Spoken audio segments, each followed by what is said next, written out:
Salut, c'est Étienne Tremblay, la machine à mixer. Aujourd'hui, les amis, on va voir ensemble quelles sont les étapes pour produire une chanson de A à Z. C'est un sujet que j'ai déjà abordé dans le passé dans un format beaucoup plus long puis un petit peu plus flou. Là, on va vraiment ensemble décortiquer chacune des étapes précisément si jamais vous voulez produire une chanson, auto-produire une chanson à la maison. Comme moi, je le fais souvent seul à la maison. J'auto-produis vraiment des chansons. Moi, avant d'être un technicien de son, je suis un auteur, compositeur, interprète. Fait que des chansons, j'en ai produites là, des centaines, là, que ce soit pour moi ou pour d'autres artistes. Fait que j'ai quand même de l'expérience. Puis là, cela dit, il y a plein d'approches possibles. Il y a plein de façons de composer puis de produire une chanson. Là, c'est vraiment mon approche personnelle. Puis je pense que ça peut vraiment beaucoup vous aider si vous voulez justement avoir le plaisir, la satisfaction de faire votre propre chanson à la maison. Première étape, ça vous prend un texte et une mélodie. Généralement, ça nous prend un refrain qui va être solide. Fait qu'une mélodie qui est solide pour le refrain, un texte qui se tient, qui a du sens pour le refrain. Puis le couplet peut être approximatif. Ça peut être du yaourt là, durant les couplets, avoir une mélodie qui est à peu près approximative, mais ça nous prend au moins un refrain qui va être solide. Mais ça nous prend un couplet-refrain, un texte, une mélodie. Deuxième étape, on doit déterminer la tonalité et le tempo. Et on va aussi déterminer en gros les accords. Mais la tonalité puis le tempo, c'est deux éléments qui sont super importants, qui vont beaucoup influencer le reste du travail. Pour la tonalité, moi, je vous suggère vraiment d'explorer différentes tonalités. Souvent, si on compose à la guitare, des fois, on va être avec les accords ouverts, puis on va faire notre voix, notre mélodie là-dessus, puis on ne va pas prendre le temps de mettre un capot à différentes positions pour voir, est-ce que ma voix est plus mise en valeur si je monte de 1, 2, 3 demi-tons ou si je la descends. Parce que des fois, si on fait pas ça, on se rend compte qu'il y a certains passages où des fois, on va être trop bas, puis notre voix va pas avoir assez de projection, ou au contraire, il va y avoir des passages où notre voix, on va vraiment être à la limite de notre tessiture, je pense que c'est le terme, là, de notre range là, de voix. Puis, des fois, on va avoir intérêt à descendre la tonalité pour qu'on force moins et que notre voix soit vraiment plus mise en valeur. C'est la même chose aussi pour le tempo. C'est important des fois d'accélérer ou de ralentir notre tempo, puis on regarde est-ce que mon texte fonctionne bien. Est-ce que des fois je cours après mes mots parce que là, ma vitesse, mon tempo est trop rapide, ou au contraire, est-ce que ma chanson gagnerait en énergie puis justement en émotion en la faisant un petit peu plus rapidement. Fait que jouer encore une fois avec la tonalité puis le tempo en début de production, c'est vraiment important parce qu'on peut le changer plus loin, mais des fois c'est compliqué de changer la tonalité puis le tempo quand on est rendu quand même assez avancé dans la production. Fait que c'est important de vraiment explorer ces choses-là en tout début. Puis pour ce qui est des accords, c'est vraiment des accords approximatifs. Moi, ça m'arrive des fois d'avoir juste une ligne de basse pour le refrain puis pour les couplets. Autrement dit, j'ai mes notes, mes toniques approximatives pour le refrain puis pour les couplets. Puis ça va être plus tard que je vais vraiment explorer quel genre d'accords que je vais faire. Mais ça, c'est vraiment libre à vous là, pour ça, pour ce qui est justement des accords. Mais ça peut être encore une fois relativement approximatif. Troisième étape, on va enregistrer une piste guide pour la voix puis une piste guide pour nos accords. Fait que là, on ouvre notre session, on va ajuster la vitesse de notre session au tempo qu'on a déterminé. On va enregistrer nos accords, fait que ça soit à la guitare ou au clavier. On enregistre notre couplet, notre refrain. On enregistre notre voix sur notre couplet, notre refrain. Si vous avez deux couplets, vous faites vos deux couplets, couplet-refrain, couplet-refrain. Et puis là, on n'a pas nécessairement développé l'ensemble de la structure pour l'instant, mais on va à tout le moins faire une piste guide vraiment pour notre refrain, pour nos couplets, avec nos accords ou notre ligne de basse, vraiment avec le bon tempo. Quatrième étape, là, on va vraiment débuter la construction des arrangements avec notre piste guide de voix et notre piste guide d'instruments d'accords. Fait qu'on va faire notre beat. Fait que là, on va sortir notre beat machine ou notre émulation, notre VST de batterie. Puis on va faire notre beat. Moi, souvent, je vais faire un beat qui va être répétitif puis que je vais copier-coller du début jusqu'à la fin. Ou je vais faire un beat pour mon refrain puis je vais faire un beat pour mon couplet. Mais je vais pas trop me casser la tête à cette étape-ci avec les transitions transitions, avec les punchs, avec vraiment des variations subtiles durant le couplet, ça va être relativement répétitif, mais on veut un beat pour notre couplet, pour notre refrain, puis on fait du copier-coller. On n'a pas besoin d'aller vraiment en finesse pour l'instant. 5e étape, on va faire notre ligne de basse. Fait que là, encore une fois, même chose, soit un VST de bassline, de synth, où on prend une basse électrique, on fait notre basse. C'est important d'avoir une basse qui va quand même bien soutenir notre beat parce que c'est notre assise pour faire le reste de la chanson, le reste de nos arrangements. Fait qu'on prend le temps de faire une ligne de basse qui va être solide, puis qui va être intéressante, puis qui va surtout être bien liée avec mon beat. Parce que ça peut quand même être assez simple, hein? L'important, c'est que ça soit vraiment bien cohérent avec notre rythmique. 6e étape, là, on va revisiter nos accords, que ça soit avec la guitare ou avec nos claviers. Puis des fois, ça va arriver que je vais aussi, durant le revisitage, si vous voulez, des accords, que je vais muter la ligne de basse pour justement, des fois, explorer un petit peu ailleurs. C'est vraiment intéressant des fois d'essayer des accords différents que ceux que vous avez fait au départ sur une même mélodie. C'est là des fois qu'on va trouver une twist dans nos accords qui va vraiment rendre notre refrain original. Puis on peut vraiment explorer beaucoup de choses. Puis on a des outils aussi comme dans Cubase. Hein? On a ce qu'on appelle un chord assistant qui nous donne le circle of fifth. Ça, c'est dans le fond, c'est des accords qui sont communs avec notre tonalité. Fait que si, mettons, vous êtes en Do mineur, là, vous pouvez aller chercher différents accords qui vont être communs, qui vont fitter avec justement votre tonalité. Fait que ça, c'est des outils qui peuvent vous aider justement à explorer différents accords si vous avez un petit peu de difficulté à faire ça par vous-même. Faut pas avoir honte d'utiliser ce genre d'outils-là. Ça peut vraiment très bien fonctionner. Puis ça va pas nécessairement donner un résultat qui vont donner l'impression aux gens que vous avez utilisé un chord assistant. Fait que explorer avec ces accords-là. Puis, Circle of Fifth, si vous n'avez pas ça comme outil, vous pouvez faire des recherches. Là, vous avez des outils sur le web pour trouver des accords communs avec votre tonalité. Si vous êtes en Do mineur ou en Mi majeur, là, il y a des outils sur le web qui peuvent vous donner tous les accords communs que vous pouvez explorer pour donner, encore une fois, des fois, une petite twist là, un peu originale. Puis c'est vraiment cette étape-ci aussi que moi, je vous suggère d'explorer des fois différents instruments pour vos accords. Des fois, ça peut être aussi simple que de prendre un hurliseur au lieu d'un piano acoustique. Ça peut être ajouter une mandoline en plus de la guitare acoustique. Ça peut être de prendre des strings Mellotron qui sont un peu vintage au lieu de prendre des strings acoustiques naturels. Fait que explorer différents accords. C'est sûr qu'avec le MIDI, c'est super facile de changer le VST puis d'aller chercher des fois des instruments qui sont complètement différents.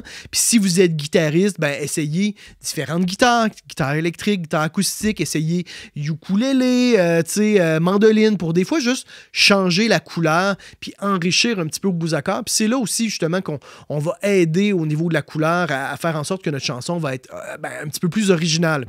7e étape. On va travailler la structure. Là, c'est le temps vraiment de déterminer notre structure. Puis, on va aussi s'assurer que les différentes parties vont bien transitionner. Fait que c'est là que je détermine, est-ce que je fais un couplet, refrain, bridge, refrain, qui est comme la structure la plus standard de l'histoire des chansons. Est-ce que je fais couplet, refrain, bridge, refrain, refrain? Est-ce que je fais 3 parties qui sont distinctes puis qui se répètent pas? Là, vraiment, sky's the limit. Mais c'est important vraiment de déterminer la structure. C'est aussi là qu'on va faire notre intro, comment débute ma chanson, on va faire notre outro, comment je vais terminer ma chanson.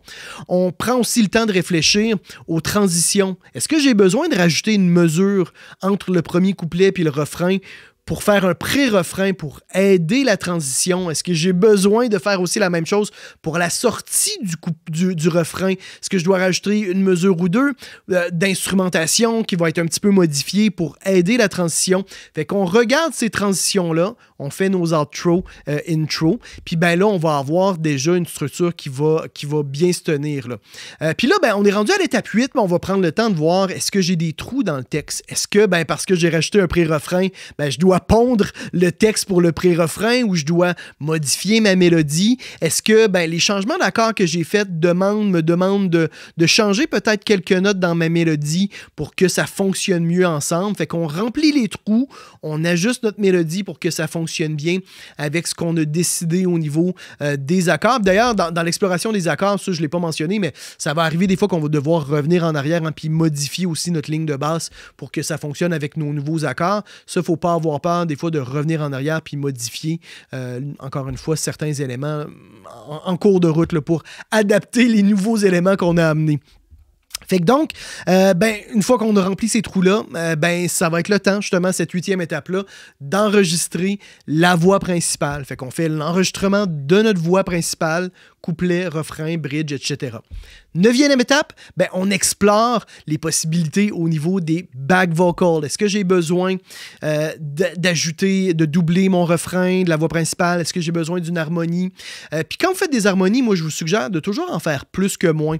Faites pas juste enregistrer une piste de voix d'harmonie. Faites-en, disons, 3 pour être en mesure, lors du mix, d'en mettre une à gauche, une à droite, puis une au centre. Faites-en toujours plus que moins. Ça va vous donner de la matière lors du mix pour des fois donner du relief à votre chanson, puis faire en sorte que votre refrain va vraiment grossir, puis votre couplet va revenir plus petit. Ça va créer un petit peu plus de crescendo, de décrescendo, du relief. Bref, ce relief-là est vraiment important pour rendre votre chanson excitante, pour que l'écoute du début à la fin de la chanson soit excitante, pour pas que ça soit trop linéaire. Fait qu'encore une fois, puis c'est toujours plus facile là, d'en enlever que d'en ajouter là, quand on est rendu à l'étape du mix.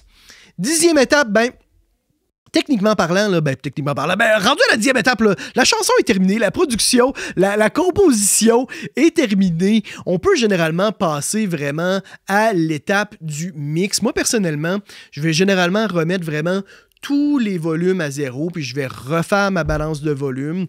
Durant la composition, moi, ça m'arrive souvent quand même là, de travailler un petit peu mes différents sons pour que mes arrangements, ça sonne bien. Fait que je fais un petit peu de mixage durant la production, mais je vais quand même repasser en revue chacun des éléments, puis je vais faire vraiment le mix de A à Z. Et puis en passant, ça serait une opportunité un peu manquée de ma part de ne pas vous parler de la promotion que j'ai actuellement sur toutes les formations de la machine à mixer. J'ai 75% de rabais sur les formations à la carte, puis sur tous les bundles. Puis mes formations sont vraiment orientées pour les gens qui s'autoproduisent à la maison. Ils sont faciles d'accès, sont super conviviales. Puis ça peut vraiment vous aider à réduire vraiment les frictions puis si vous voulez, les problèmes techniques que vous pouvez avoir durant l'étape du mix. Ça va vous aider vraiment à aller au bout de la vision que vous avez de votre chanson. Fait que allez voir ça. Ça va certainement vous aider. Puis j'ai une formation sur la compression qui est aussi disponible gratuitement jusqu'au 6 septembre qui va vous permettre de découvrir les formations de la machine à mixer. On est rendu à l'étape